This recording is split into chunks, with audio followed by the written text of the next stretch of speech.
여름 특집 1탄. 외계인은 있다. 19위부터 공개합니다. 러시아 총리가 밝힌 1급 기밀. 2012년 12월 7일 당시 러시아 총리였던 드미트리 메드베데프는 현지 주요 방송사들과 차후 정부 예산 계획, 연금, 교육 문제 등에 관해 정부 대표로 공동 인터뷰를 진행했습니다. 그런데 인터뷰가 끝날 무렵 한 기자가 돌발 질문을 던졌는데요.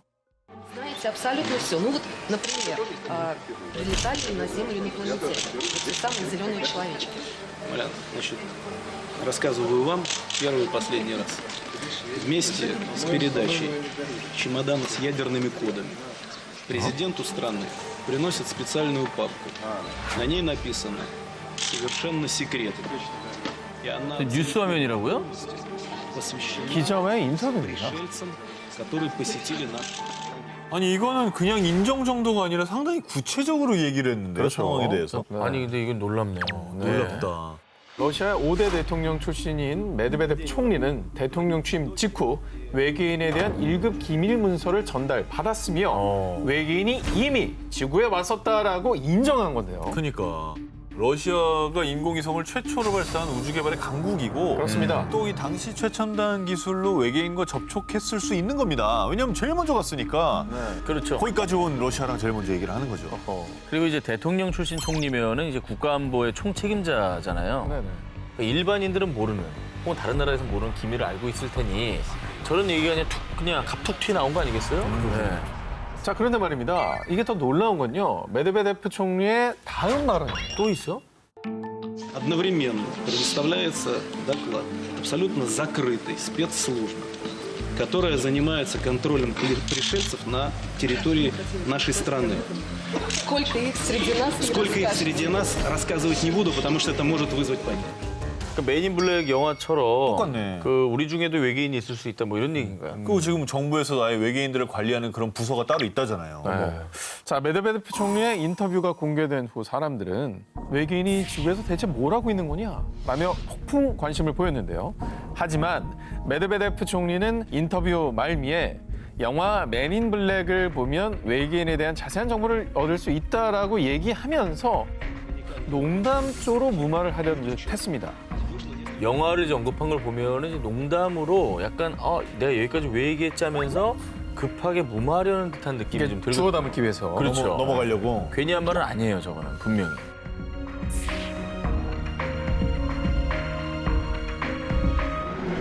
미국 세상에 이런 보험이? 이 주변의 권유로 가입한 보험. 매년 보험료가 올라 걱정하는 분들 많으시다고요? 갑자기 광고 나오는 줄 알았어요. 네, 여러분 정말 오늘 특별한 보험을 소개해드리겠습니다. 자, 제가 소개할 보험은요. 무려 최대 보험금이 약 2천만 달러, 약 240억 원을 보장해주는 보험입니다. 아니, 무슨 보험인데 보험금이 이렇게 엄청나요? 그런데 말이죠. 이 가입할 때 드는 보험료는 19.95달러, 심지어 1년에 단돈 2만 5천 원이에요. 대체 이 보험의 정체가 뭐냐? 1987년 미국의 S보험사에서 출시한 UFO 납치 보험입니다. 어머나. 아니 근데 저게 보험 상품으로 나왔다는 얘기잖아. 알아주는 보험사에서 낸 상품이에요. S보험사 공식 홈페이지를 보면요. 이 보험 없이 지구를 떠나지 마세요. 이 문구를 딱 내걸고 있습니다. 지난 수백 년간 전 세계에서 목격된 UFO, 그리고 침대에서 자고 있다가 외계인에게 납치됐어요. 제 몸에 바늘을 꽂고 생체 실험을 했다고요. 그렇죠? 이렇게 UFO에 납치된 피해자들과 그들의 가족을 위한 보험이 만들어진 겁니다. 피해자가 엄연히 존재하기 때문에 만들어진 보험이라고 생각할 수 있겠네요.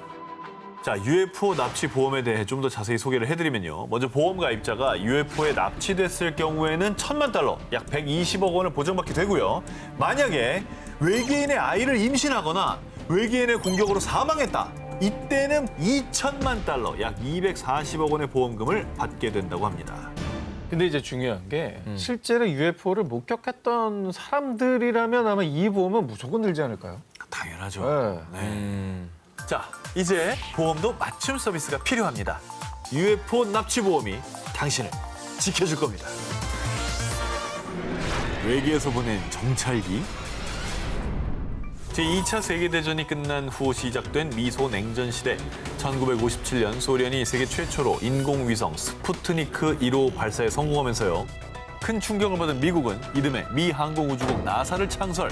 그 뒤 양국의 우주 전쟁이 본격화됐는데요. 그런데 1960년 2월에 발견된 의문의 인공위성 때문에 전 세계가 큰 혼란에 빠졌습니다. 아 왜요? 인공위성이 뭐 어떻게 됐길래? 일명 흑기사 위성이라고 불린 이 인공위성이 논란이 된 이유. 그 어느 나라에서도 흑기사 위성을 쏘아 올린 나라가 없었기 때문입니다. 아 진짜? 그리고 더 혼란에 빠진 건 당시 예상한 흑기사 위성의 무게는 무려 약 15톤. 그런데 당시 기술 수준으로 쏘아 올릴 수 있는 인공위성의 최대 무게는 겨우 500kg에 불과했고요. 오. 그리고 흑기사 위성의 운행 속도는 당시 최신 인공위성인 스푸트니크 2호보다 두세 배가량 더 빠르기까지 했습니다. 우와. 당시 과학기술로는 절대 불가능한 일인 거죠. 뿐만 아니라 프랑스 파리 천문대 야크 월레 박사는 이 인공위성은 지구에서 발생한 인공위성과 반대 방향으로 운행하고 있습니다. 지구 중력에 구애받지 않는 이 거대한 인공위성, 이 흑기사 위성을 쏘아 올리는 게 불가능한 일이었던 거죠. 아니 그러니까 지구에서 쏘아 올린 것도 아니고 지구의 기술을 뛰어넘는 거라면 이거는 달리 생각할 수밖에 없네요. 그럼요. 예, 외계에서 쏘아 올린 거다. 그런데 더욱 의문인 것은 이 인공위성이 발견된 지 3주 만에 감쪽같이 사라지고 맙니다. 그런데 얼마 뒤 미국에서 처음 입장과 다른 의견을 발표합니다. 흑기사 위성은 미국에서 발사에 실패한 디스커버러 위성의 잔해입니다. 그런데 여기서 또 대반전이 일어났으니 사라졌던 흑기사 위성이 1981년에 다시 포착된 겁니다. 보통 인공위성이 사라졌다, 정상궤도를 이탈했다라는 건요, 인공위성이 수명을 다해서 일부러 지구로 떨어뜨렸거나 혹은 고장이 나서 우주 쓰레기가 됐다는 거죠. 그렇죠. 때문에 지구의 중력의 일정 범위를 넘어서 지구와 멀어져서 사라진 거라면 그렇지. 다시 돌아올 수 없습니다. 그런데 놀랍게도 이 사라진 흑기사 위성은 마치 누군가가 다시 지구 궤도로 돌려보낸 것처럼 다시 나타나는 아주 불가사의한 일이 발생한 겁니다. 그러니까 이제 미국의 주장대로 인공위성의 파편이라고는 도저히 설명이 안 되거든요. 안 되죠, 안 예. 미국에서 뭔가 좀 숨기려고 일부러 좀 덮은 거 아니에요? 숨기려고. 자네로 보기에는 이건 조금 문제가 있어요. 그리고 7년 뒤인 1998년에는 미 항공우주국 나사에서 흑기사 위성의 정밀 사진을 공개했습니다. 정밀. 네, 놀랍게도 검은색 외관은 단순 파편이 아닌 정교한 인공위성의 형태를 띠고 있었습니다. 자네가 아니네. 자네 아니죠? 그 완전체잖아요. 네. 아니 딱 저 UFO처럼 생겼는데 그 SF 영화에 나오는 그 뭐 정찰 위성이나 이런 것처럼 그렇게 뭐 카메라도 달려 있는 것 같고. 보냈나 보다. 그리고 일부 천문학자들은 흑기사 위성의 기록을 분석한 결과 지금은 사라진 흑기사 위성이 2030년경 다시 나타날 것이라고 추측하고 있습니다. 이제 10년 뒤에 진짜 그 흑기사 위성이 다시 나타난다고 한다면 이건 정말로 빼도 박도 못하는 증거가 될 수 있는 거죠. 흑기사 위성이 다시 돌아올 2030년에 과연 무슨 일이 일어날까요? 지구에 남겨진 외계인 소장품. 1850년경 고고학자 오스틴 레아드가 현재 이라크 북부 지역에서 메소포타미아 문명 중 하나인 아시리아의 도시 님루드를 발굴하던 중 사자와 황소 조각상, 날개 달린 인면수신 조각상, 태양을 숭배하는 기념비인 검은색 오벨리스크 등 무려 약 3,000년 전인 기원전 8세기경의 유물들을 발견했습니다. 그런데 오랜 시간 잠들어 있던 유물들 사이에서 유독 눈에 띄는 유물 한 점, 그리고 그곳에 있어서는 안 될 물건이 나왔습니다. 뭔데 이거? 유리예요? 뭐 투명한데? 지금 보신 것은 전 세계에서 제일 오래된 수정 볼록 렌즈입니다. 에이 거짓말, 렌즈가 있다고? 저 보면서도 몰라요. 지금 뒤가 저렇게 크게 보이는데. 기원전 8세기인데? 그럼. 일단 저 이제 발견된 지역의 이름을 따서 저 렌즈의 이름을 님루드 렌즈라고 지었습니다. 야 진짜? 아니 렌즈가 있다는 게 말이 되나? 아, 저 시대에? 예, 뭐 궁금하실 겁니다. 네. 이 님루드 렌즈는 흙, 돌, 뭐 이런 것들로 만든 다른 유물들과는 달리 유일하게 딱 하나 수정을 정교하게 가공한 유물입니다. 사물을 3배 이상 확대할 수 있는 망원경 기능을 가지고 있는데요. 그래서 님루드 렌즈는 아시리아의 왕 사르곤 2세 시력 교정 안경입니다. 아시리아인들이 망원경 렌즈로 이걸 사용했을 겁니다. 고고학자들은 안경 혹은 망원경이라고 주장했습니다. 그런데 우린 여기서 이 님루드 렌즈가 외계인의 흔적이라는 증거를 발견할 수 있었습니다. 아, 인류의 발명품 아닙니까? 그렇다면 저 다음에는 저걸 만든 사람이 있었어야겠죠. 그죠? 볼록 렌즈를 이용한 안경은 13세기에 이탈리아에서 발명된 것으로 추정하고요. 그리고 망원경은 17세기경 네덜란드에서 발명됐습니다. 야, 진짜 꽤 최근이네. 저기에 비하면. 시차가 엄청나네. 어마어마한 차이인데? 그럼 이게 그 전에 이미 저런 기술을 누군가 가졌다는 거 아니에요? 이게 이제 그렇습니다. 설명이 돼야 되잖아요. 그렇죠. 이 님루드 렌즈는 당시의 인류의 과학기술로는 설명 불가, 존재할 수 없는 물건이었던 거죠. 그렇다면 결론은 뭡니까? 이건 외계인이 다른 시대에서 가지고 온 물건이다라는 거죠. 야, 신기하네. 자, 그래서 현재 이 님루드 렌즈는 영국의 대형 박물관에서 원래의 주인인 외계인들을 기다리며 잠들어 있는데요. 수천 년을 앞서간 외계인의 기술, 유물은 잠들어 있지만 우리에게 힌트를 남기고 있습니다. 수천 년 전에 외계인이 왔다 갔노라라고 말이죠.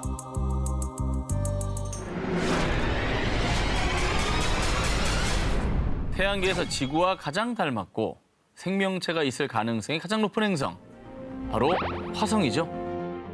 인류는 1970년대부터 화성에 탐사선을 발사해 생명체 탐사를 진행, 화성의 품은 미스테리에 대한 탐구를 이어오고 있는데요. 자, 그렇습니다. 저희 방송에서도 소개해드린 바가 있는데요. 네. 예. 화성 표면에서 발견된 숫자 기억납니까? 네, 8자. 앞에 5자도 있잖아. 그럼요.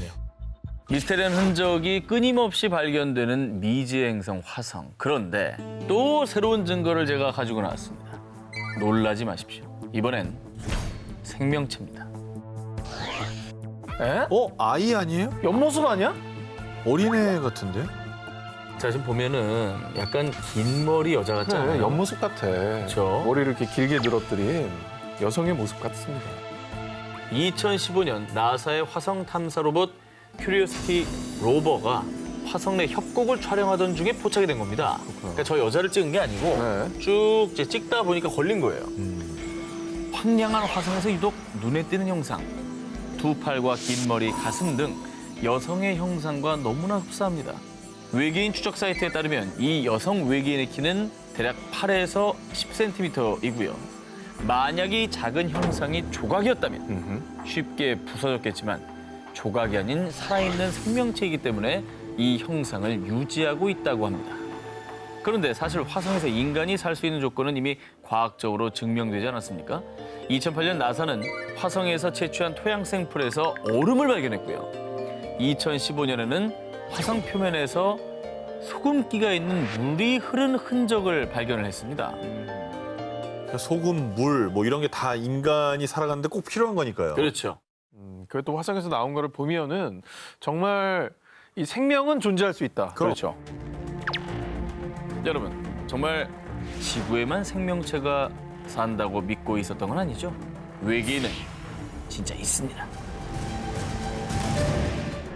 전 세계에 유출된 기밀 영상. 2011년 4월 13일 너튜브에 공개된 충격 영상. 이제 슬슬 무서워집니다. 수명이 올라갈수록. 뭐야? 굉장히 옛날 같은데 뭐가 떠 있네요. 저거 뭐지? 이게 뭐야? 저거 얼굴 같잖아. 이제 알았어요? 자, 영상 속에는 원반형 UFO와 외계인으로 추정되는 사체가 등장합니다. 그런데 더 충격적인 것은 이 영상의 출처. 바로 소련의 국가안보위원회인 KGB가 보관하고 있던 것으로 추정되는 기밀 영상이라는 겁니다. 그 근거가 무엇이냐? 이 영상의 첫 화면에 등장하는 엠블렘이 1957년경에 사용되었던 KGB의 실제 엠블럼과 상당히 유사하다는 건데요. 그러네. 자, 그리고요. 풍문에 따르면 KGB가 해체되자 1942년부터 1969년에 촬영된 KGB의 1급 비밀로 추정되는 영상이 일부 공개가 됐는데요. 그중에 이반이라는 사람이 KGB에 붙잡힌 외계인의 모습이 담긴 영상을 너튜브에 공개했는데 충격적인 건 이 영상 속에 KGB의 전투기에 의해 격추당한 UFO가 프랑스의 한 마을에 착륙하는 모습이 담겨 있다고 합니다. 자, 그런데 말입니다. 첫 번째 영상이 공개된 지 3주도 채 지나지 않은 5월 1일, 이반이 두 번째 영상을 공개했습니다. 보시죠. 뭐야? 에? 아니, 너무 디테일하고 너무 잘 이건 찍혔는데? 그냥 살아서 움직이잖아. 어머. 이 뭐야? 어머. 어? 아니 근데 옛날 필름이라 더 무서운 것 같아. 그러니까 요즘 거면 오히려 그냥 에이 뭐 잘 만들었나 하겠는데 저 당시 영상이면은 합성하기도 쉽지 않고 조작도 사실 쉽지 않잖아. 요즘이야 뭐 CG로 거의 사실처럼 만드는 게 가능하지만 옛날은 아우, 불가능하잖아요. 더 어렵죠. 옛날 거라 너무 무섭다. 그런데 이 영상에는 첫 번째 영상에는 없던 설명이 덧붙여 있습니다. 영상의 중요성 때문에 정보의 제공자는 익명으로 한다. 첫 번째 영상이 공개되고 나서 사람들이 이거를 막 찾기 시작하니까 더 이상 캐려고 하지 마라. 그렇게 해서 이 영상에 올라온 게 아닐까요? 미스터리한 기밀 영상 여기서 끝이 아닙니다. 일주일 뒤에 공개된 세 번째 영상을 보시죠. 외계인의 손을 도장으로 찍은 듯한 기다란 네 손가락과 함께 우리는 여러분의 의견에 관여하지 않지만 여러분은 잘못된 방향으로 보고 있다라는 의미심장한 글을 남겼고요. 이후 공개한 네 번째 영상에서는요. 가족 휴가라는 제목으로 여러 외계인이 등장합니다. 뭘 자료가 많아. 에? 에? 그리고 영상 속에는 1942년 첫 접촉 이후 서로의 관심 문제를 논의하기 위해 외교 사절의 파견이 계획됐고 회의는 비밀리에 개최될 것이다 라는 충격적인 글이 담겨 있습니다. 그런데 이렇게 미스터리한 영상이 계속 업로드되자 네 번째 영상을 끝으로 돌연 숱한 궁금증만 남긴 채 종적을 감췄습니다. 어머나. 아니 대체 누가 무슨 목적으로 이런 영상을 올린 거고 왜 또 사라진 거죠? 사라진 게 더 이상한데? 왜냐면 이게 장난이고 막 그러면 사라질 것까지는 없잖아요. 그렇죠. 네. KGB가 남긴 것으로 추정되는 미스터리한 기밀 영상. 과연 언제쯤 진실이 밝혀질까요?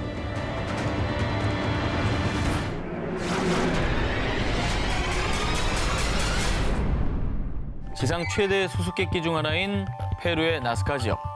외계인이 남긴 지상화라 불리는 의문의 그림. 나스카 라인이 수차례 발견되며 수많은 고고학자들을 비롯한 전 세계를 혼란에 빠뜨린 바 있죠. 네. 뭐 많은 조사와 연구를 해도 여전히 이게 어떻게 해서 만들어진 건지 미스터리라고 해요. 그렇죠. 네. 자, 그런데 2017년 1월 이 나스카 지역에서 또다시 수상한 것이 발견됐습니다. 바로 이 유골입니다. 와, 왜 손가락이 세 개밖에 없지?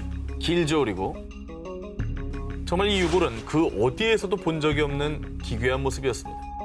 야, 저 생명체 중에는 저런 손이 없어요. 어떤 포유류를 생각해봐도 없죠. 저거는 진짜 외계인의 유골일 겁니다. 자, 그런데 말입니다. 정체불명의 유골이 발견되고 얼마 뒤 나스카에서 또다시 기괴한 유골이 발견됩니다.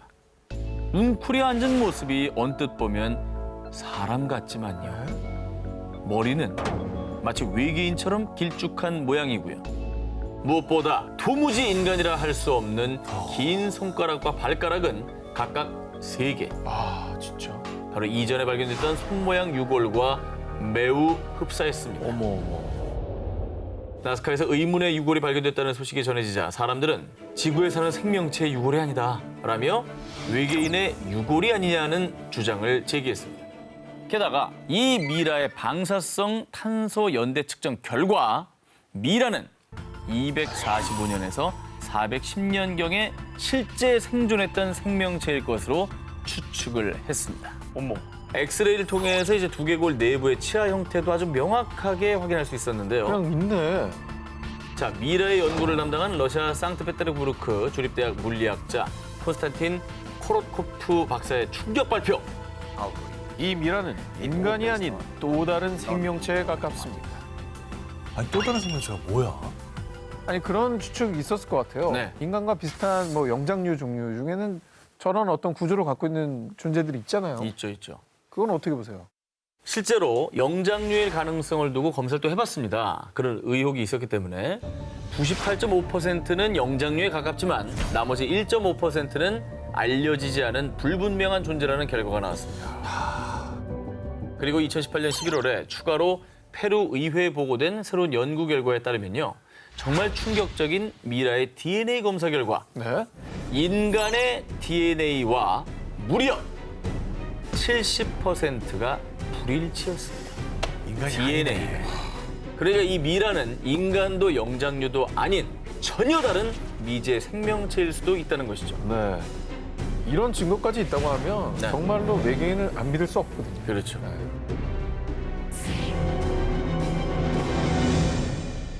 (2015년) 러시아 소스노비보르의 코바시강 마을 주민 2명이 우연히 강둑에서 수상한 무언가를 발견했습니다. 그런데 가까이 다가가 그 정체를 확인한 두 사람은 큰 충격에 빠지고 말았습니다. 뭔데? 바로 정체불명의 생물 사체였습니다. 뭐지? 지구상에 저 비슷한 생물도 없잖아요. 머리 크기에 비해서 비정상적으로 가늘고 긴 몸과 마치 조류를 연상시키는 발 모양. 한눈에 봐도 지구상에 존재하는 생명체 모습은 아니었습니다. 하지만 당시 두 사람은 혹시 달계 돌연변이 배아가 아닐까요? 돌연변이를 일으킨 달계 배아가 강물에 휩쓸려 떠내려온 것이라고 추측을 했죠. 그런데 말입니다. 사체를 확인한 전문가들은 이 미스테리한 형태의 두개골 모양 그리고 목과 날개가 없는 것으로 보아 조류나 어류는 아닌 것으로 보입니다. 그리고 러시아 크라스노야르스크의 생물물리학센터 소속 생물학자 예로그 자더레프 역시 이 사체의 정체를 밝히기는 매우 어렵다. 굉장히 심도 있는 연구가 필요하다라는 의견을 냈습니다. 전문가도 손을 놓은 거예요. 저렇게까지 말하는 거면은 네. 이거는 진짜 지구상의 생명체가 아닐 겁니다. 생물학자는 딱 보면 알거든요. 알죠. 어떤 계통일 것이라는 추측을 하는데 이거는 뭐 비슷하다는 생물 이름조차 거론이 안 돼요. 러시아의 한 마을에서 발견된 괴 생명체의 사체. 이후 전 세계 언론은 강둑에서 외계인의 시체가 발견됐다.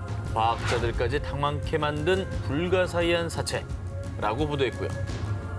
많은 사람들 또한 지구에 외계인들이 와 있는 게 분명해 라며 외계 생명체에 대한 의혹을 제기했습니다. 언제 어디서 어떻게 온 것인지 알 수 없는 괴 생명체의 사체. 당신의 생각은 어떠십니까? 미국 제2의 51구역. 비밀리에 외계인과 UFO를 연구하고 있다는 음모론의 진원지. 미국 네바다주의 51구역.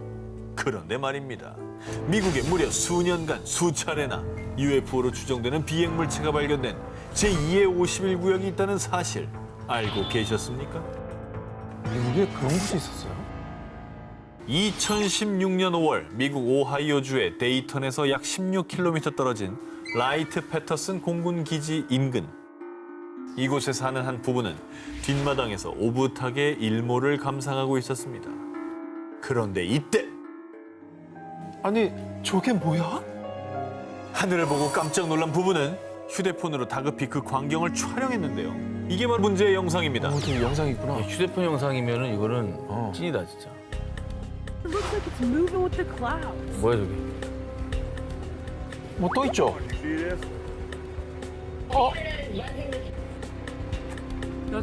에드벌룬 아니야? 부부가 촬영한 영상 속에는 하단이 뾰족한 비대칭 형태를 띤 의문의 비행물체가 공중을 배회하고 있었습니다. 이 정체불명의 비행물체는 상공에 몇 분간 머물다가 점점 희미해지더니 이내 곧 구름 속으로 사라졌습니다. 이 모습을 쭉 지켜본 부부는 UFO를 연구하는 한 사이트를 통해 영상을 공개했는데요. 그런데 아니 또 여긴가요? 여기에서 목격했다는 제보만 벌써 3번째예요. UFO로 추정되는 이 비행물체가 이 라이트 패터슨 공군 기지 인근에서만 벌써 3번째로 목격된 겁니다. 3번 정도 발생했다라고 하는 건 우연일 수 없는 거거든요. 우연히 반복된 필연입니다. 미스터리한 점은 이뿐만이 아닙니다. 공군 조사 결과 1947년부터 1969년 사이에 이 기지 근처에서 UFO와 외계인 등의 이상 현상이 목격된 사례만 무려 약 12,600건. 그중 약 700건은 여전히 미확인으로 분류됐습니다. 그런데 또다시 이곳에서 UFO로 추정되는 비행물체가 나타나자 누리꾼들은 미군이 외계인을 숨기고 있는 거 아니야? 여기에 외계인과 관련된 비밀 군사기지가 있는 거 아닐까? 라는 의문을 제기했죠. 하지만 공군기지 측은 영상에 나온 비행물체와 우리 기지는 아무 관련이 없습니다. 라는 입장을 밝혔습니다. 공군기지라고 하면은 제일 먼저 떠올리는 게 레이더 아닙니까? 그렇죠. 수많은 감지. 아이! 아이! 수많은 감지. 아이!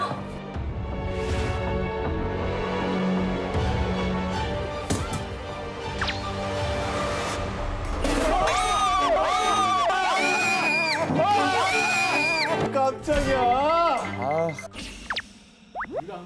아니야? 외계인이 한 거야 그러면?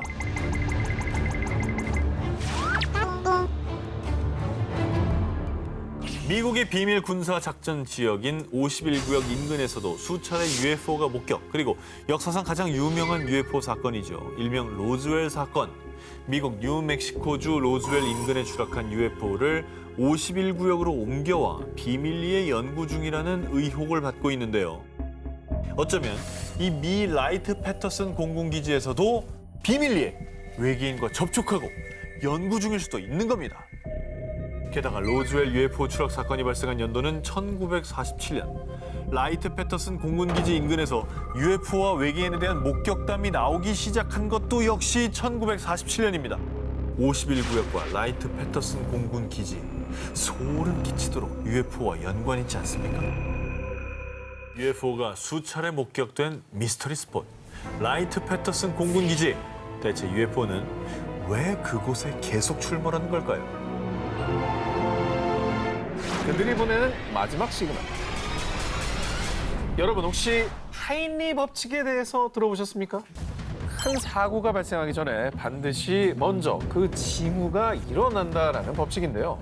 그런데 이것도 알고 계십니까? 외계인도 지구인들을 납치하기 전 시그널을 보내고 찾아온다라는 사실을 말이죠. 여러분, 지금부터 제가 말씀드린 이 현상을 목격하게 되신다면 정말 안타깝지만 이미 여러분은 그들의 표적이 되어버린 겁니다. 무서워. 뭔데? 바로 강력한 성광입니다. 1961년 9월 미국의 뉴햄프셔주에 살던 바니 베티 힐 부부는요, 외출 후 함께 차를 타고 집으로 향했습니다. 그러던 중 힐 부부는 갑자기 하늘에서 강렬한 빛, 정말 눈이 멀 듯한 성광을 목격했고요. 왠지 모를 불안감에 전속력으로 운전해 집에 도착했는데요. 아니, 똑같은 길로 왔는데 왜 2시간이나 늦게 도착했지? 대체 2시간 동안 무슨 일이 있었던 거죠? 도착 예정 시간보다 무려 2시간 늦게 집에 도착한 두 사람. 그리고 그 2시간 동안의 일이 놀랍게도 전혀 기억이 나지 않는 겁니다. 지웠네. 맨인블랙이네. 지웠어, 2시간. 2시간 뭐 했지? 자, 그런데 그날 밤 이후로 매일같이 악몽에 시달린 힐 부부. 결국 두 사람은 최면 치료를 받게 되는데요. 자, 최면 치료로 잃어버린 2시간의 기억을 되찾은 부부. 그리고 이들의 충격적인 주장. 저희는 외계인에게 납치를 당했던 거라고요. 자, 이들이 강한 섬광을 발견한 뒤 눈을 떴을 때 본인들 차가운 침대 위에 눕혀져 있었고요. 외계인들이 큰 바늘로 자신을 찔러 생체 실험을 했다라는 겁니다. 그런데 말이죠, 이 부부의 주장과 흡사한 사건이 다른 시간, 다른 나라에서도 발생했습니다. 1980년 영국의 한 경찰이 수사를 하던 중 어디선가 나타난 강력한 빛에 그만 기절을 하고 말았는데요. 그리고 30분 뒤 자신의 순찰차에서 정신을 차리게 됩니다. 이후 그는 기억을 되찾기 위해 최면술사를 찾았는데요. 그 역시 외계인에게 납치를 당했고 거기서 생체 실험을 받은 뒤 다시 지구로 돌아왔다는 사실을 알게 됐다고 합니다. 이 성광이 만약에 시그널이었다면 이후에 납치를 당하고 그 뒤에는 생체 실험을 받고 그다음에 뭘 실험했는지 기억을 싹 지워가지고 원래 자리로 돌려보내는 거네요. 그렇죠, 그렇죠. 자, 여러분, 정체모를 강렬한 섬광이 나타났다. 그렇다면 여러분도 외계인의 표적이 될 수 있다는 사실을 명심해 주시기 바랍니다.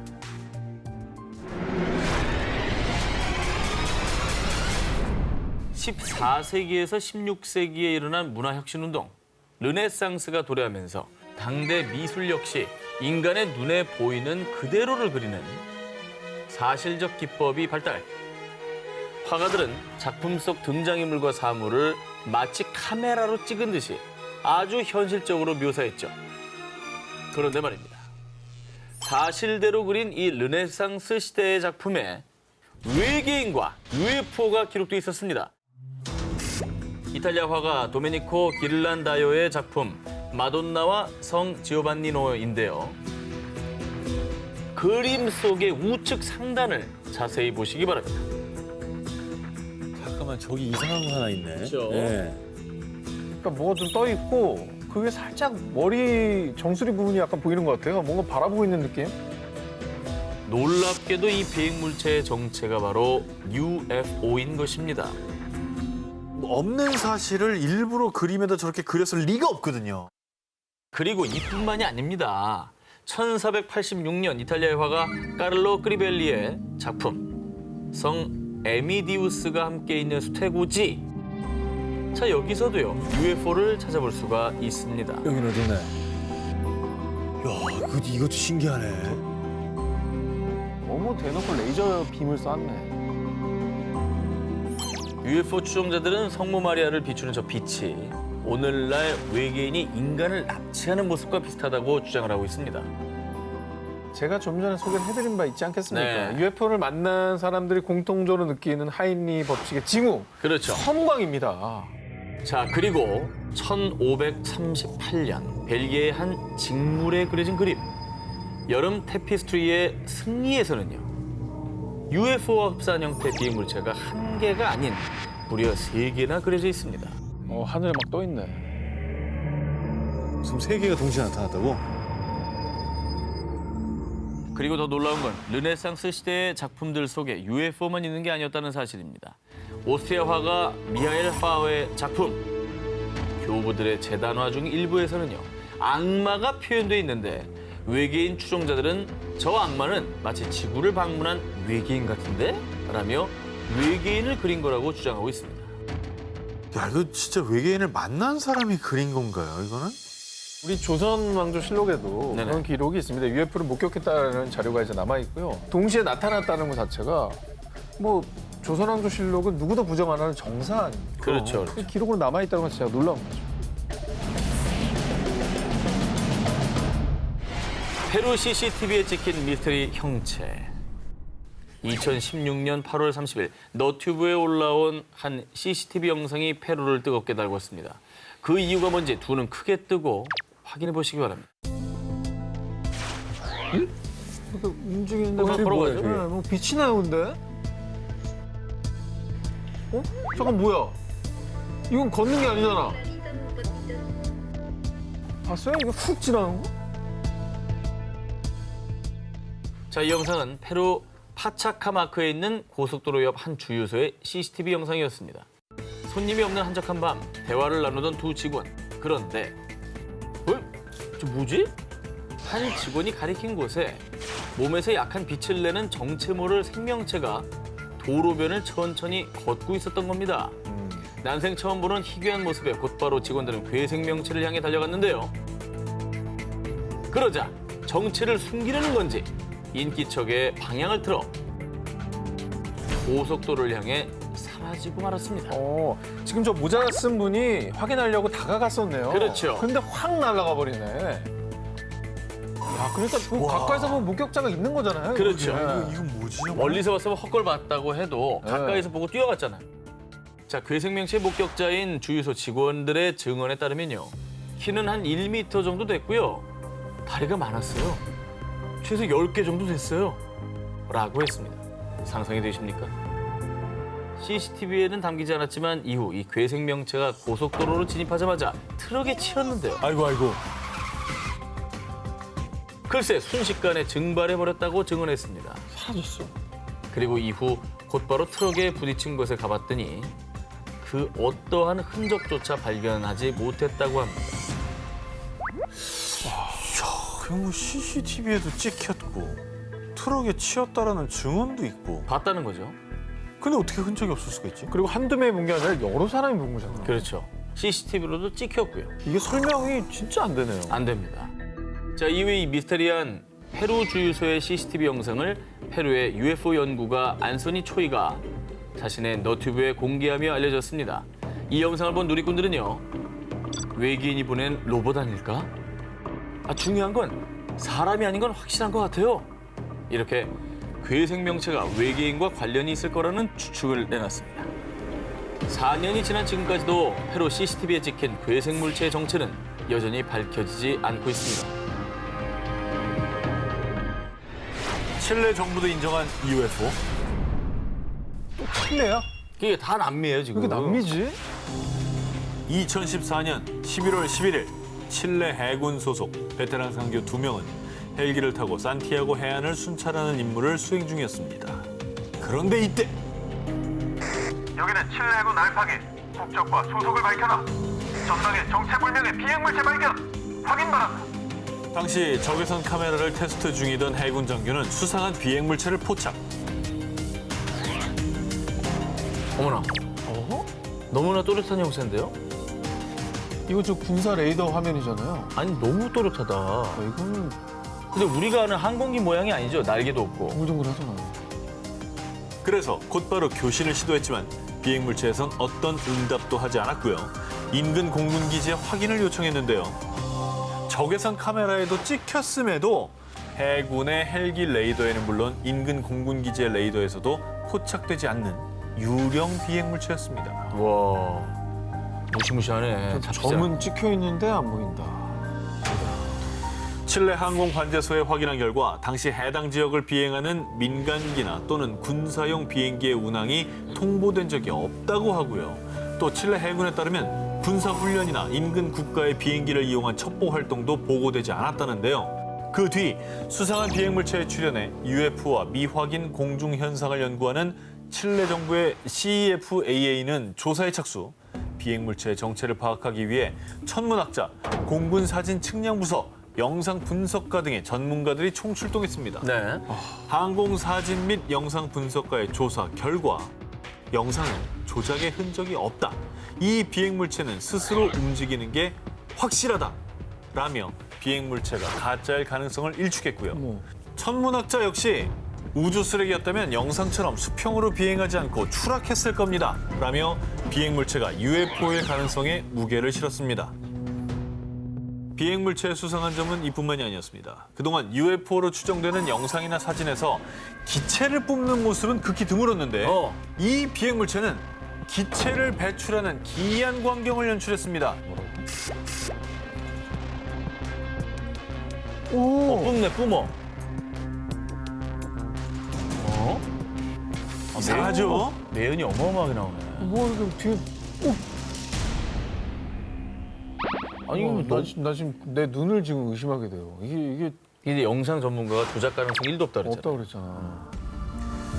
일각에서는 비행기가 배출한 오수일 가능성을 제기했지만 그래. 사전에 공군기지에 오수 배출을 보고했어야 했는데 역시나 보고된 바가 없었고요. 칠레 정부의 UFO 조사기관 CEFAA가 약 2년에 걸쳐 비행물체의 정체를 조사했지만 우리가 조사한 모든 사건 중 가장 수수께끼라며 미확인 비행물체라는 결론을 내렸다고 합니다. 네.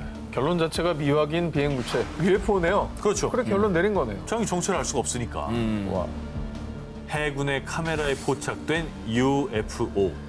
인간은 그 수수께끼를 언제쯤 풀 수 있을까요? 프랑스 정부 문서에 기록된 UFO. 1981년 1월 8일 오후 5시경 프랑스 남동부 프로방스주에 사는 농부 콜리니. 수도 펌프기를 수리하던 그는 휘파람 소리를 듣고 소리가 나는 곳을 쳐다봤는데요. 그런데 저게 뭐지? 비행기는 아닌 것 같은데? 사라졌어. 충격적이게도 농부 콜리니가 본 것은 지름 약 2m의 납작한 접시 모양의 물체였습니다. 그리고 그 의문의 물체가 땅에 착륙하더니 금세 이륙해 북동쪽으로 날아갔다고 하는데요. 자, 이게 당시 콜리니가 그린 그림입니다. 예, 그림은 조금 뭐 본인의 기억에 의존을 그렸기 때문에 좀 어설플 수 있지만요. 네네. 빼도 박도 못할 증거가 이제부터 나옵니다. 자, 그리고 바로 다음 날 당시 프랑스 국립항공우주국 산하연구소 GIFAN에서 조사 요원들이 파견돼 조사를 실시했습니다. 그런데 비행 물체가 착륙한 지점에서 열과 압력으로 인한 변화가 나타났습니다. 농부 콜리니가 UFO를 목격한 지점의 땅에 놀랍게도 움프 펜, 둥근 고리 모양이 선명하게 남아 있었다라는 건데요. 비행 물체가 이륙했다라는 농부 콜리니의 증언에 현장에서 흙과 식물을 채취해 열 검사를 한 결과 또 정말로 충격적인 사실이 추가 확인됐는데요. 이게 중요합니다. 물질. 자, 비행 물체가 착륙한 것으로 추정된 지점이 300도에서 600도씨의 열에 그을려 식물들의 엽록소가 30에서 50% 감소. 그리고 약 4, 5톤의 기계적인 압력으로 인해 압축이 되어 있었던 겁니다. 어머나. 이거는 외계인 왔다 간 건데 그러면? 그리고 불을 태워봐요. 300, 600도예요, 이거. 자, 이 조사 결과는 1983년 당시 GIFAN 관계자가 아주 명백한 UFO의 증거라고 인터뷰를 하며 세상에 밝혀졌고요. 이 UFO 목격 사건은 UFO 추종자들 사이에서 국가기관이 UFO를 인정했다. 철저하고 과학적으로 기록된 외계인과의 만남이라는 반응과 함께 현재까지도 프랑스뿐만 아니라 전 세계에서도 가장 유명한 UFO 현상으로 알려져 있다고 합니다. 와, 근데 이제 증거들의 어떤 그 신빙성이 좀 중요한 것 같긴 한데. 그렇죠. 아, 이거는 좀 놀랍네요. 그걸 국가기관이 인증을 해줬다는 겁니다. 그러니까. 프랑스를 발칵 뒤집어 놓고 농부의 눈에 띈 UFO. 외계인은 그날 숲에서 뭘 하고 있었을까요? 그리고 왜 황급히 이륙해 떠나간 걸까요?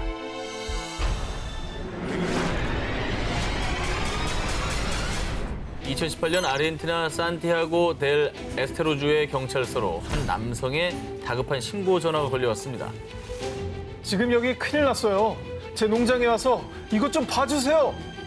그는 50여 마리의 소를 키우던 한 농장 주인이었는데요. 신고를 받고 출동한 경찰들. 그런데 이들의 눈앞에 정말 믿을 수가 없는 광경이 펼쳐집니다. 소 10마리의 사체가 발견된 건데요. 헐.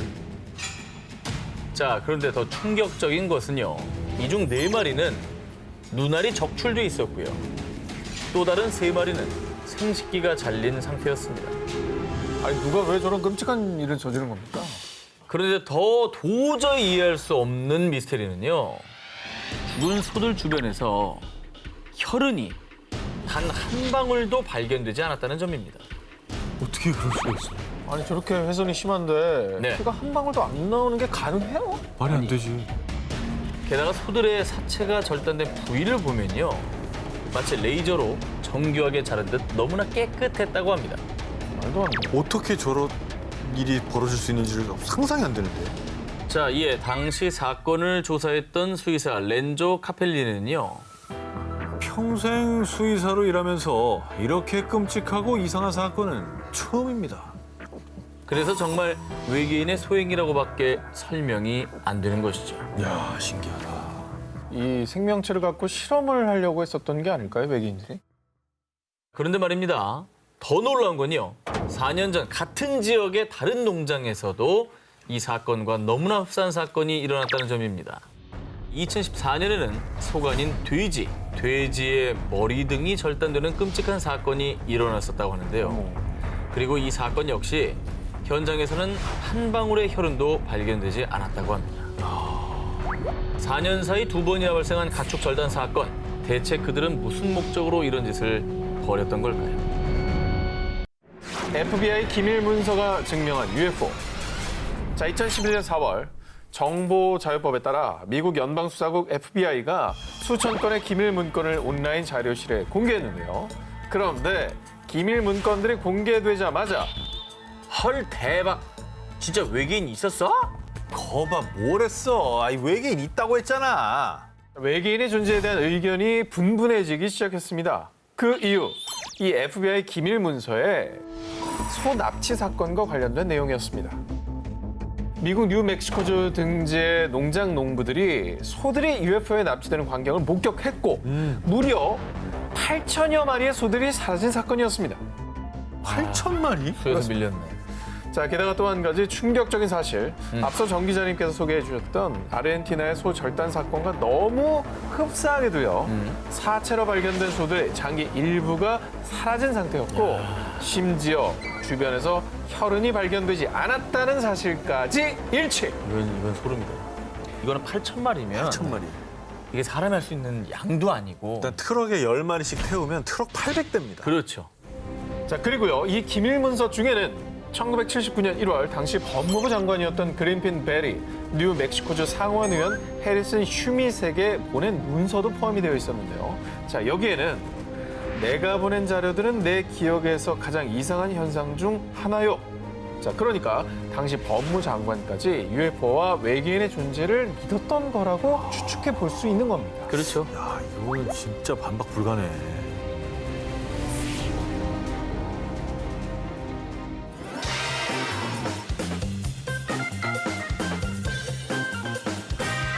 (2010년 12월) 미국 항공우주국 나사에서 중대 발표를 예고 전 세계 이목이 집중됐는데요. 뭔데요? 뭘 발표했습니까? 나사의 발표입니다.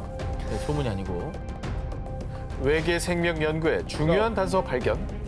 바로 외계인이 존재한다는 단서를 찾았다는 것이었습니다. 야, 야, 이거는 뭐 그냥 아예 대놓고 얘기했네요. 나사가 언급했어요. 근데 나사가 이걸 언급할 정도면 진짜 확실한 과학적인 증거가 나왔다는 얘기예요. 자, 기존에 알려진 바로는 지구상의 모든 생명체는 탄소, 수소, 질소, 산소, 인, 황 등 이른바 생명체 필수 6대 원소를 기반으로 생존할 수 있는데요. 그렇죠. 그런데 나사에서 이 영역을 뛰어넘는 극한의 상황에서도 생존하는 새로운 생명체를 발견해낸 겁니다. 뛰어넘었다고요? 무슨 얘기입니까, 정확히? 자, 나사의 우주생물학 연구팀과 미국 한 대학에서 과학 전문 잡지 사이언스에 기고한 논문에 따르면요. 캘리포니아주 모노 호수의 침전물 속에서 신종 박테리아를 발견했다고 하는데요. 자, 이게 어떤 내용이냐? 실험 결과 이 신종 박테리아가 필수 6대 원소 대신 생명체에겐 아주 치명적인 독성 물질, 이 비소를 기반으로 생존할 수 있다는 결과가 나온 겁니다. 아니 근데 비소는 사실 그 뭐 농약 뭐 이런 거에 쓰이는 거고 독극물인데 이걸 기반으로 살아가는 생명체 아니 뭐 사실 뭐 없다고 단정 지을 수는 없죠. 외계인이 뭐 뭘로 살 줄 알고. 무시무시한 놈이네요. 네. 독으로 산다니. 지구상의 생명체 중 이 6대 원소를 피해간 생명체는 없었습니다. 아하. 근데 예외가 나온 게 이게 대단한 발견이라는 겁니다. 그 영화 속의 그 에일리언 보면 피가 염산이잖아요. 그 튀면 막 녹고 그러잖아요. 아, 그렇지. 우리랑 성분이 완전 다르거든요. 그거 진짜 무서운 애들 아니에요? 그렇습니다. 그동안 우리 인간은 우주에서 외계 생명체를 찾기 위해 화성 등의 행성에서 필수 6대 원소를 먼저 탐색해왔습니다. 하지만 신종 박테리아 발견으로 6대 원소의 조건이 충족되지 않더라도 생명체가 살 수 있다는 게 확인이 됐기 때문에 그간의 외계 생명체 찾기 프로젝트가 원점으로 돌아갈 수밖에 없었다라는 겁니다. 아, 이거 찾았던 데를 또 찾아야 되는 거네, 그러면. 우리가 있는데도 네. 놓쳤을 가능성이 그러니까. 높다는 거죠. 하하. 그리고 연구팀의 일원인 폴 데이비드 교수 역시 인을 포함하지 않은 생명체가 있다는 건 전혀 다른 생명체의 존재 가능성을 시사합니다. 라고 주장을 했는데요. 그럼요. 그동안 이 금성은 너무 뜨겁고 목성은 또 땅이 없는 뭐 가스 행성이라서 생명체가 못 산다고 했는데 이게 만약에 인과 관계가 없다면 금성이나 목성에서도 생명체가 살아갈 수가 있다는 얘기죠. 그러니까 우리 기준으로는 뜨겁지만 그렇지. 다른 생명체에게는 그게 필요 충분 조건일 수 그럴 수 있는 있어요. 거거든요. 그러니까 금성에 살면서 어우 추워 이럴 수도 있는 거예요. 있죠?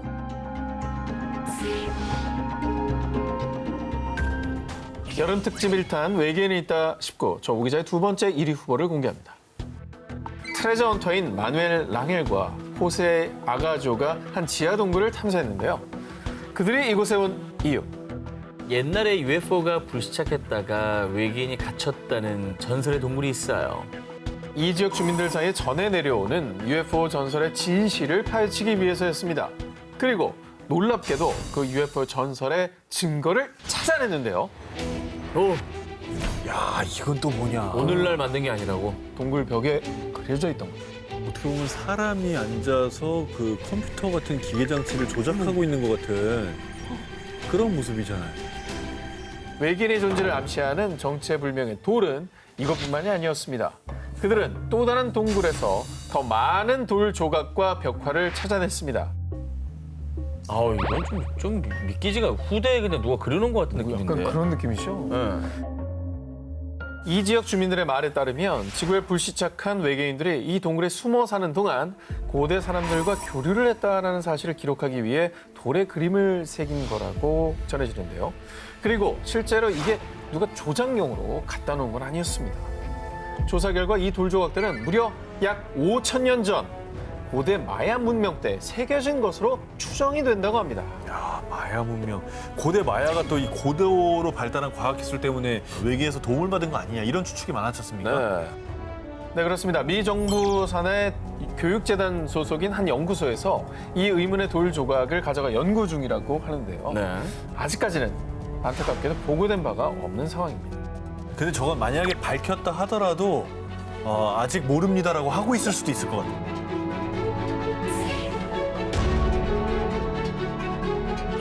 1998년 북미 지역 시골 마을에서 등산을 하던 존 윌리엄스는 우연히 땅에 튀어나온 금속 핀을 발견했습니다. 그리고 잠시 뒤 모습을 드러낸 것은 마치 콘센트가 내장된 듯한 돌. 어머나, 저 누가 박아놓은 게 아니고? 뭐야 이게?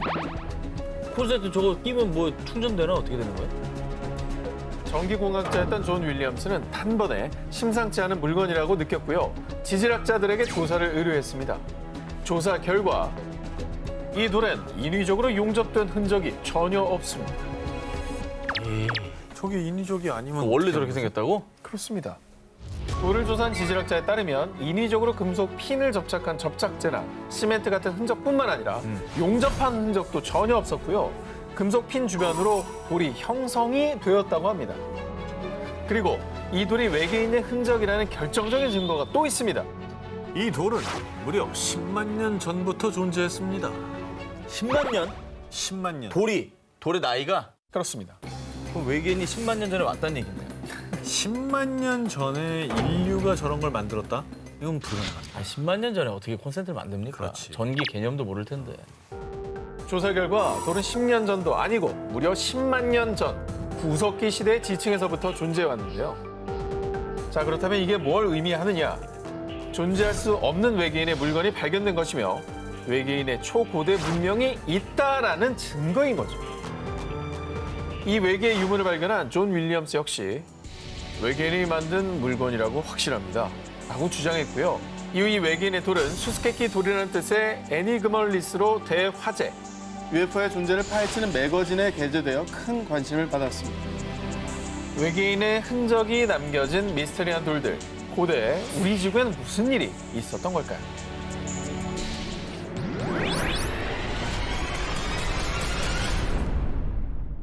(2007년 5월) 멕시코의 수도 멕시코시티에서 약 50km 떨어진 작은 도시 메테펙. 이곳에서 농장을 운영하던 마라오 로페즈는 창고에서 들리는 아주 기괴한 울음소리의 정체를 찾아 나섰는데요. 그런데 대체 이게 뭐야?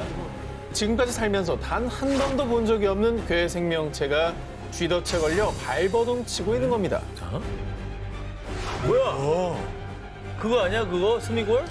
자, 어린 아기보다도 작은 몸집에 털 하나 없이 매끈한 피부, 그리고 긴 꼬리를 가지고 있었습니다. 골룸이잖아 꼬리도 있네, 골룸.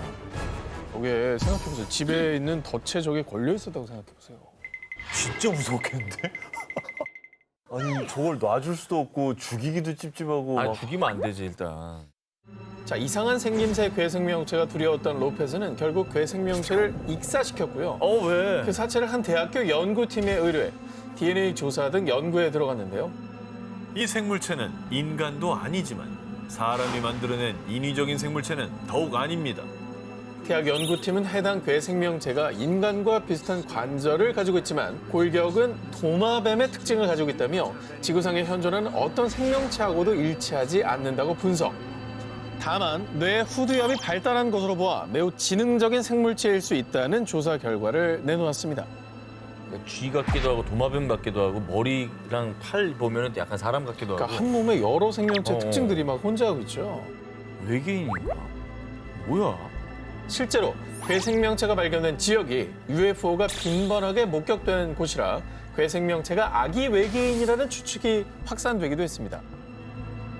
그런 가운데 얼마 뒤 들려온 충격적인 소식. 괴생명체를 가장 처음 발견했던 로페즈가 마을 인근 도로변 위 불에 한 채 버려져 있는 차량 안에서 숨진 채 발견된 겁니다. 어머!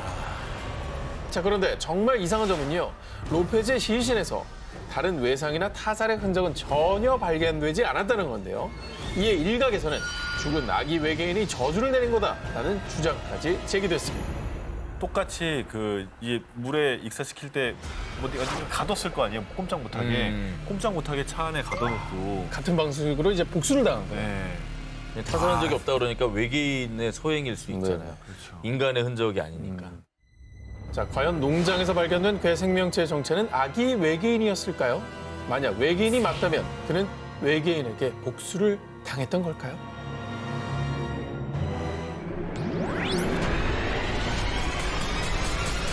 이번 특종은 고고학계에 큰 논란을 일으킨 물체입니다. 루마니아 클루즈나포카 지역의 한 박물관에서 기원불명이라고 표기돼 전시됐습니다. 이게 왜? 뭐야? 먼저 이 물체에 대해서 설명을 좀 해드리겠습니다. 이 물체가 1973년 루마니아 중부 아이우드 지역에서 건축 공사를 하던 중에 지하 약 10m 지점에서 발견됐습니다. 길이는 20cm, 폭은 12.5, 두께는 7cm고요. 특히 저 오목한 부분, 한눈에 봐도 누가 기계로 정밀하게 가공한 것처럼 보이죠? 그렇죠. 이 물체의 정확한 용도 파악을 위해 스위스 로잔의 한 연구소에서 탄소 연대 측정을 실시한 결과 이 물체는 25만 년 전에 만들어진 것으로 보입니다. 라고 발표. 그런데 말입니다. 더욱 충격적인 것은 기계로 정교하게 깎아서 만든 듯한 이 물체의 주 성분은 알루미늄. 알루미늄을 가공해 만든 것이었습니다. 25만 년 전에 알루미늄을 가공한다고요? 그러니까요. 구석기 시대 아니에요? 아니, 알루미늄은 전기를 이용해서 합성으로 만들어진 그 금속 아닙니까? 그러니까 이게 현대 기술로 만들어진 그런 어떤 금속에 가까운 건데.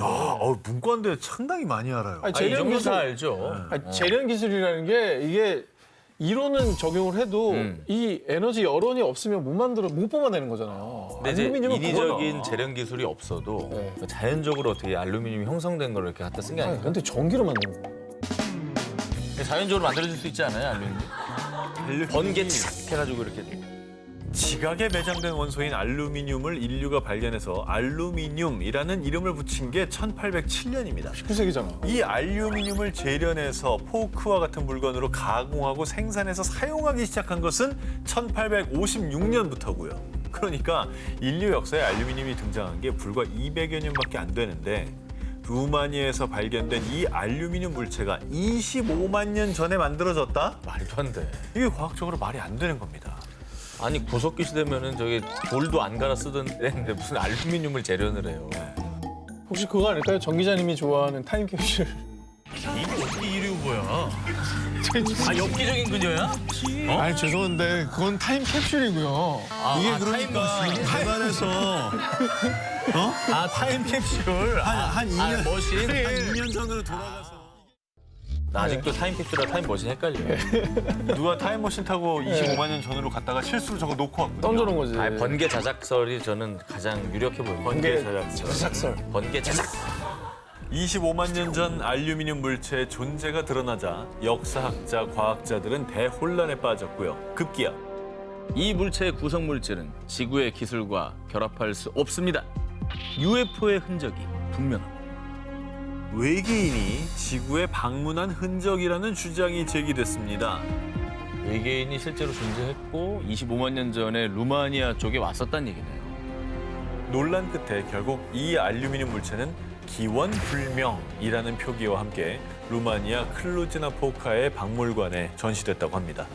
루마니아에서 발견된 25만 년 전 알루미늄 물체. 정말 외계인이 지구에 남기고 간 흔적일까요?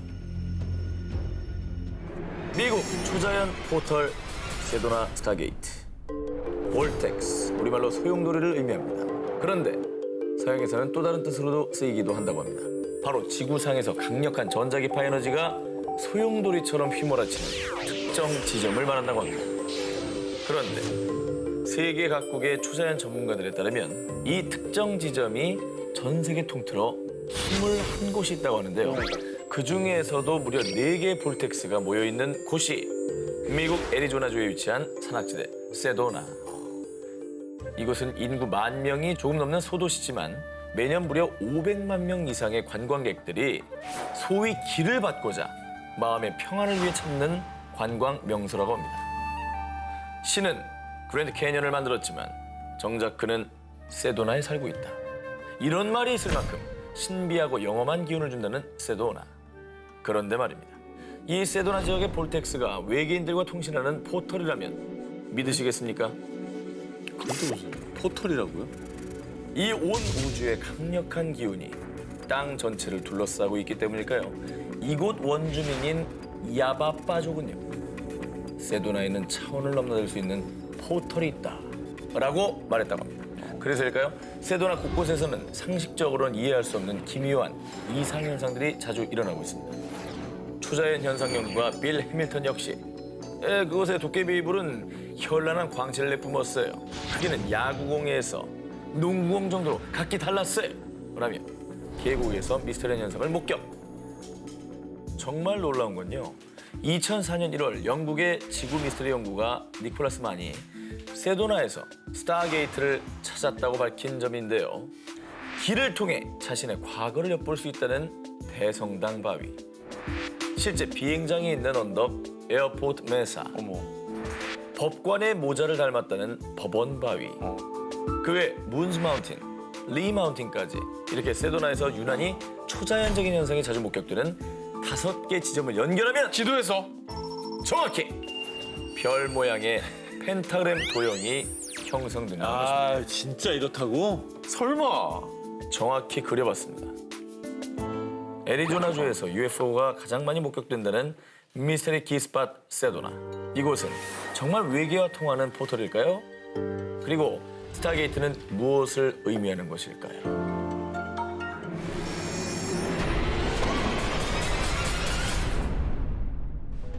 지난 1967년 5월 캐나다의 한 병원을 찾은 스테판 미할락. 그런데 이 남자의 복부에 난 화상 자국은 너무나도 이상했습니다. 이 화상 자국보다 더 미스터리한 건요, 네네. 수많은 의사에게 진단을 받았지만 그 누구도 이게 어떤 것 때문인지 그 원인을 밝히지 못했다는 겁니다. 평소 지질 조사가 취미였던 스테판은 매니토바주 남쪽에 있는 팔콘 호수를 산책하면서 광물을 찾고 있었는데요. 그런데 그때 갑자기 스테판은 상공 약 45m 높이에서 붉은 빛을 내는 타원형의 기체 2대를 목격합니다. 그리고 그중 한 대는 갑자기 회색으로 변하더니 그대로 착륙했습니다. 처음 보는 비행기에 호기심이 발동한 스테판. 우와, 미국에서 만든 새로운 군사항공기인가? 멋진데?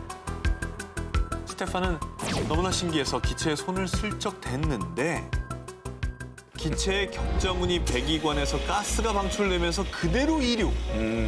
바로 그때 배기관 가스를 정통으로 맞은 스테판은 뒤로 내팽개쳐졌고요. 복부 화상을 입은 거라고 합니다. 스테판이 목격한 기체를 그림으로 그린 겁니다. 딱 뭐 일반적인 비행 접시 모습이죠. 근데 뭐 저 정도는 우리도 그릴 수 있잖아요. 한편 그가 미스터리한 비행 물체를 목격했다는 소식이 알려지자 정부, 언론사 측에서 몰려들었고요. 캐나다 정부에서는 스테판이 본 건 UFO가 아닙니다 라고 발표했는데요. 하지만 황당하게도 캐나다의 정부에선 스테판에게 그 사건 현장을 같이 가자고 제안했고요. 그 지역의 토양 조사도 시행했는데 그곳에만 방사능 수치가 월등히 높았다고 합니다. 요건 이상하네. 과연 그날 그가 본 것은 대체 무엇이었을까요? 자, 이번 특종은요, UFO를 쫓는 사람, 그리고 그가 밝혀낸 놀라운 이야기입니다. 30년 차 UFO 초자연 현상 조사가 척 주코프스키. 그는 UFO, 외계인 납치, 빅풋, 유령 사냥 등 다양한 초자연 현상을 조사하고 있는데요. 그런데 2006년 척 주코프스키는 갑자기 놀라운 이론을 제기합니다. 그가 조사한 약 1000건의 초자연 현상 사건 중 무려 200여 건의 사건에 해당하는 이론인데요. 첫 번째, 일반인 출입 금지 구역, 미국 네바다주의 51구역. 그리고 두 번째는 미국 뉴멕시코주의 비밀 지하시설 덜스 기지. 또 지난 70년 동안 미국에서 10,000마리의 가축들이 피 한 방울 흘리지 않은 채 폐사한 사건도 있었는데요. 이거 이상하다. 척 주코프스키의 말에 따르면요. 이런 미스터리한 가축 훼손 사건이 발생하면 24시간 이내 그 주위에서 UFO가 목격됐다고 합니다. 그래서 지금껏 알려진 초자연 현상 지역들을 지도에 표시해 봤더니 무려 200건의 사건이 모두 위도 37도 인근에서 발생.